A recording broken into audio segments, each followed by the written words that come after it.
It's Winnie the Pooh's favorite treat. It's sweet and sticky, and it's all produced by an industrious and intelligent insect whose miniature society is one of the most sophisticated in the animal kingdom. It all begins in a field where worker honeybees suck nectar from flower blossoms such as clover.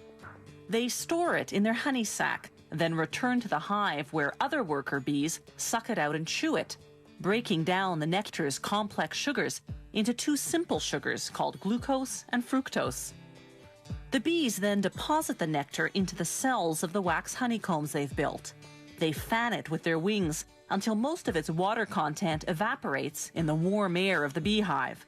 What's left is thick and gooey honey. The bees then cap each honey-filled cell with beeswax. That's when the beekeeper steps in. Bees will sting if taken by surprise, so the beekeeper sprays the hive with smoke from burning pine needles, a scented warning that foreigners are about to enter the hive. Inside the hive are wooden frames hanging side by side, each holding a honeycomb. A hive can house hundreds of thousands of bees, all descendants of the prolific grand poobah of beedom, the queen bee. She's the big one in the middle. The queen bee lays up to 2,000 eggs a day, creating the workforce needed to feed and protect the colony. But the beekeeper tricks the colony's defenders. He replaces the hive's cover with a device called a bee escape, which smells like cherries. Bees dislike the scent, so most fly to the bottom sections of the hive. Another warning spray, and the beekeeper removes the bee escape. Now he can escape with the honeycombs.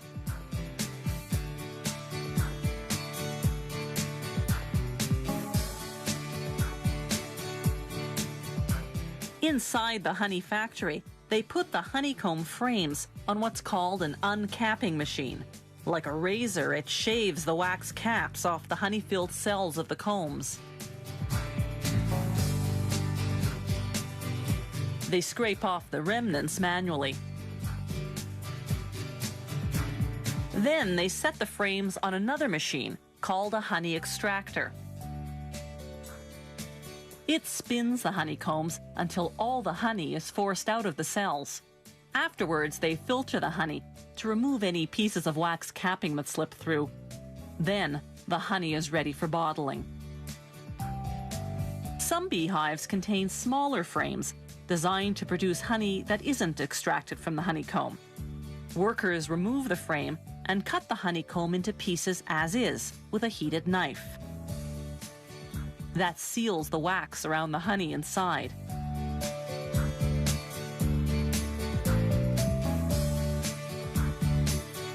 You eat it, wax and all. The beeswax lining of the honeycomb goes to make candles, furniture polish, lipsticks, and other products.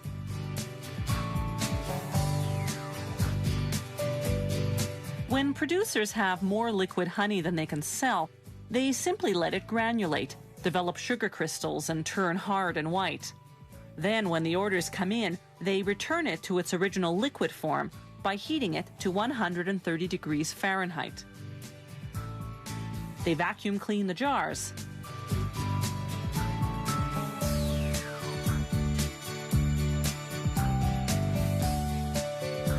Then fill them. One beehive can yield up to 7 pounds of honey in a single day. That's much more than the bees need for themselves. The surplus is what we end up eating.